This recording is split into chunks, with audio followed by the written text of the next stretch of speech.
Hello everyone, Ryan from Double Sleeved here.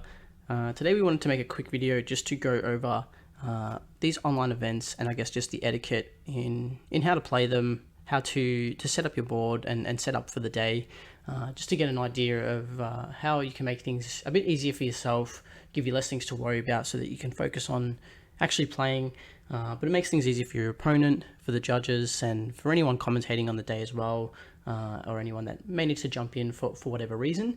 So we're going to go over a couple of different things that I guess can just sit in the back of your mind as you're setting up the event. It's a high stress environment and we kind of understand that as well, but there's just a few tips that can make things a bit easier for those people that are new to card games and playing online or playing in events, things like that. But first thing I guess is just kind of like the layout of your board. Obviously having your sleeves, and if you're playing the one-piece card game, having your Don in different sleeves is pretty important as well.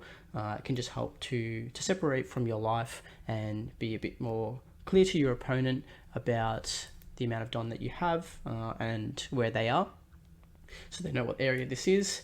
As you're laying out your Don, just laying them out across the bottom as the Don area, as the cost area is, having a leader in the middle, and then your character cards across the top. Having your life separated so that it's clear to tell how many life you're on. As you start taking your life, your opponent still knows, okay, they've got 2 life. You can see the separation there. It makes it a lot more clearer than just having them all kind of bundled up and things like that. Again, just so there's no ambiguity. An important one as well is keeping your hand on screen as much as possible. If you don't have the space to kind of keep your hand on screen, then we suggest just laying it out on the field as well. And then any situation, you can kind of pick it up and look at your hand from there. It's again, it just removes any ambiguity around what's happening, the cards in your hand and the amount. If you need to, ask your opponent how many cards they have in hand. Just if you're unsure or anything like that. But as you kind of progress into the game and you've got a couple of different things happening, you may have a battle card out and things like that.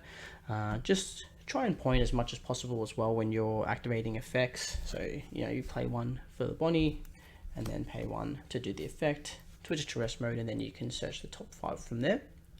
Again, it just helps your opponent to be able to understand what you're doing, and it removes them having to continuously ask, I guess, what you just did, and that saves time. In these online events, everything does take a little bit longer. You do need to be a bit more clear with the actions that you're doing.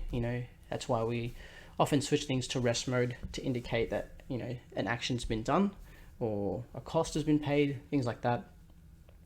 Try and be as clear as possible as well, just for your opponent. Imagine that they're having a difficult time seeing and hearing you, so that you can just kind of keep things on the screen a little bit longer, because something that might be clear to you may not be clear to your opponent.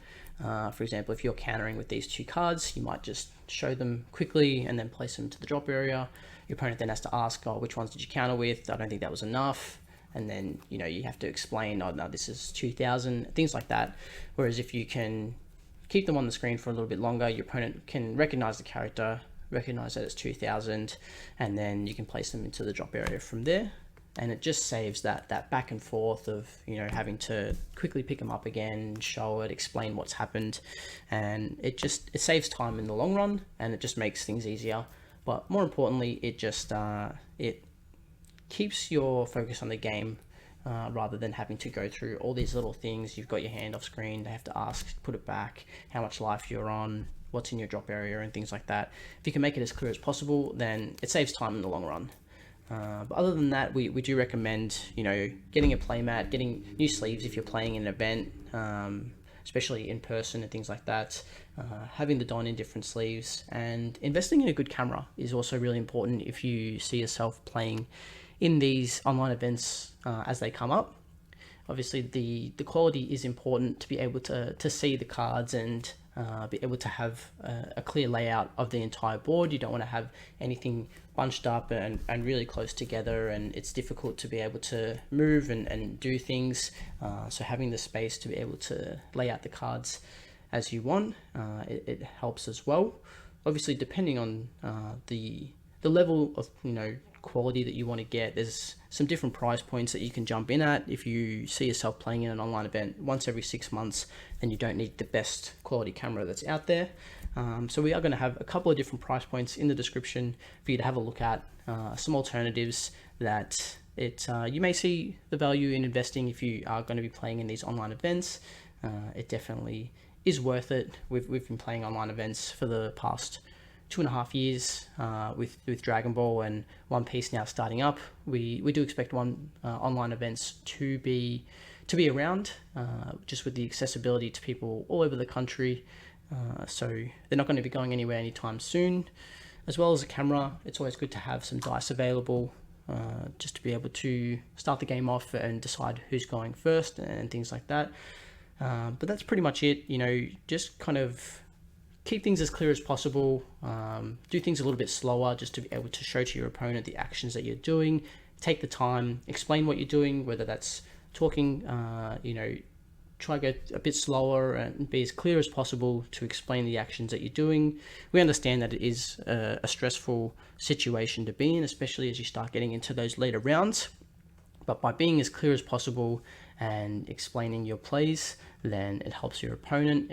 You don't have to repeat things. It keeps you focused on the game rather than repeating actions and what you're doing and trying to explain it to your opponent.